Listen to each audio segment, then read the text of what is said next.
Hello and welcome to Metro Viral! I'm Arkin. And I'm Jomer.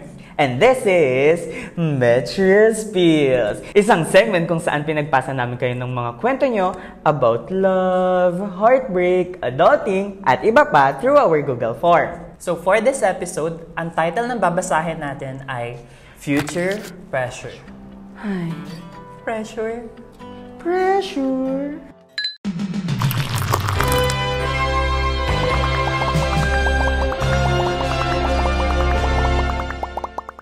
Gusto ko lang ikwento yung nararamdaman kong pressure sa mundo.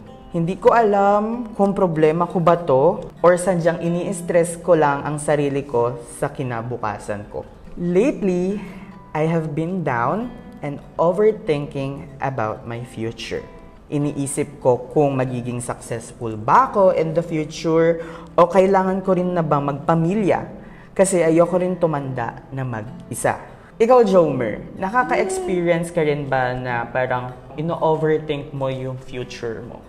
Naman, madalas. Siyempre kasi, bata ka pa eh. Parang, ang dami pang gustong gawin.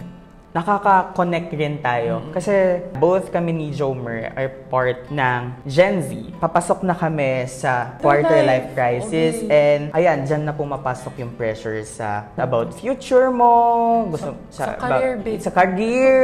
So, ang masasabi ko lang dito, normal ma-pressure. Kasi part yan ng journey mo. Kailan nyo na-feel yung time na, ay, ito yung pressure na pang-adult na. Like, ganun pressure. Kailan nyo siya na-feel? Ako, na-feel ko yung pressure nung before graduation. Like, nag-graduate na ako, ano kayang a-applyan kong trabaho, makatatanggap ba ako agad sa ganitong kumpanya, ganyan. Talagang pinitik ako ng pressure na, pressure, yayakap. Alam mo yung meme na nakaganon na pressure, yun, ganun. Ako nga, this January, sobrang, very turbulent. Kasi galing akong freelancer eh.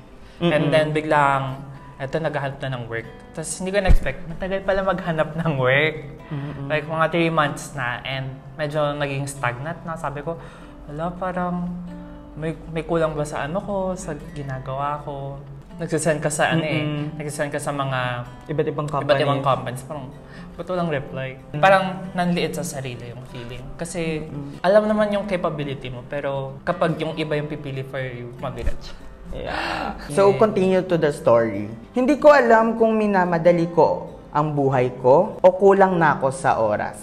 Bunso ako sa pamilya at yung mga kapatid ko ay may mga sariling ng pamilya at ako ito naiwan sa aking mga magulang. Hindi naman ako pinipressure ng magulang ko na magpamilya o magbigay ng kontribusyon sa bahay. Kaya medyo nakakaipon rin ako.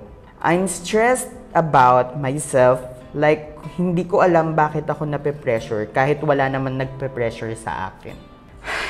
Somehow, parang medyo nakaka-relate talaga ako dito sa sender. I mean, bunso rin ako and hindi naman ako pinipressure din ng magulang ko. May bills na ako na binabayaran sa bahay pero hindi yan totally, sige, pag hindi mo kayang bayaran mo na, kami muna yung magbabayad sa bill na yon, ganyan. Pero dumadating kasi ako sa point na parang it's a me problem na pinipressure ko yung sarili ko na kailangan ko magbigay talaga. And may pinipilit ko yung sarili ko na sana kaya ko makapagbigay. Ewan ko, it's a me problem talaga. Ang hirap. Pero wait! Napansin namin na maraming nanonood pero hindi nakasubscribe sa ating YouTube channel. So before we continue, don't forget to click the subscribe button and hit that notification bell para updated kayo sa aming mga videos. So, continue to the story. Hey!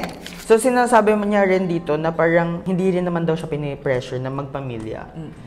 If you think na hindi ka na, na hindi ka naman pinipressure na magpamilya, parang, or it's a me problem din, ganun. Siguro, I think, i-build mo muna yung security mo sa sarili mo. Like, you are capable to have a family na ba? Meron ka na bang mga ipon or something na ganyan? Siyempre, hindi ka naman mag-aasawa at magpagagawa ng pamilya na parang, ay, trip ko lang mag-asawa, gusto ko na. O wala kasi akong kasama pagtanda. Kaya ka gagawa ng pamilya kasi gusto mo.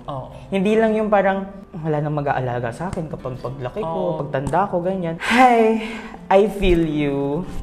Jess. Si Jess pala ang ating sender. Also, I'm financially struggling, like sobrang gastos kong tao.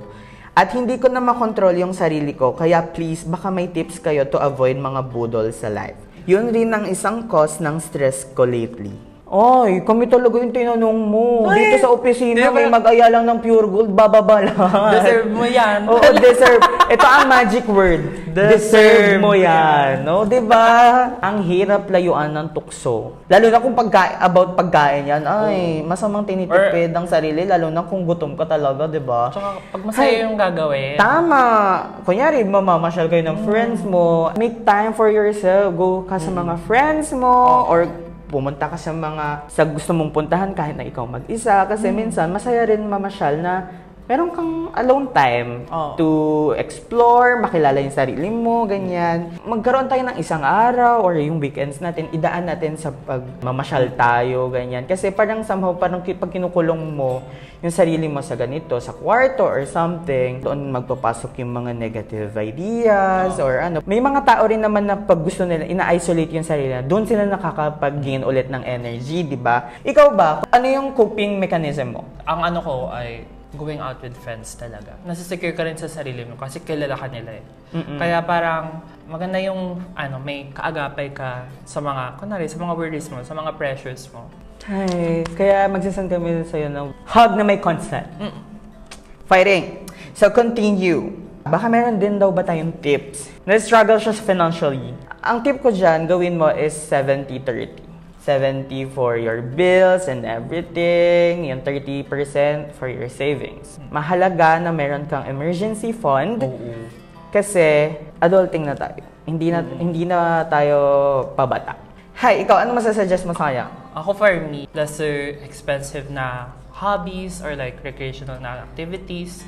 For example nga kunwari, online, kasi marami naman tayong resources na. Read a book, any book nga almost. Ayun, pwede rin tayo manood ng videos. Babasahin ko na yung last sentence ni Jess. Nag-sentence. Can you help me, guys? I know you guys are working na rin kasi nakikita ko kayo sa Instagram at TikTok and you look so happy sa mga jobs nyo. Feeling ko, natin to, one of the followers from Metro Viral. Ang matitip ko lang talaga to conclude this story is if you feel sad or you feel, overthink ka, ibaling mo sa iba yung attention mo. Like, if you feel sad, go outside. Aliwin mo yung sarili mo. Ako, based on my experience, kapag nafe-feel ko na talaga na I'm surrounded by black energy or something na parang kinakain ako ng lungkot, parang kapag nafe-feel ko, lalakad lang ako. Lakad ako saglit. Alam mo yung makalanghap lang man ng fresh air. Ako, ang advice ko para kay Jess ay help yourself feel grounded. Ayun nga, nakaka-pressure. Pag nape-pressure ka, parang nawawala sa sarili. Kung sa sarili mo, anong gusto mo, kaya mong i-work on na ma-achieve. Take it a step, one step at a time. Ayun, one step at a time. Kasi adulting na tayo. Be grounded sa kung anong gusto mo.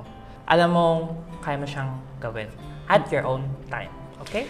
We would like to say thank you din kasi naging open ka to share your feelings. Huy, kakaiba itong na to. Kasi, ay, May nga pala ngayon. And May is the Mental Health Awareness Month. Ayun, we are so happy na inopen mo sa amin yung kwento mo. Jess, ang masasabi namin sa'yo ay #LabanJess. Thank you for watching Metro Viral! If you want us to feature your story, kahit tungkol sa ano pa man yan, makakakita kayo ng Google Form sa description box below.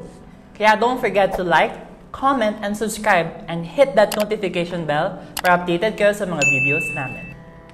Kaya kita tayo ulit sa next episode. Bye! Bye!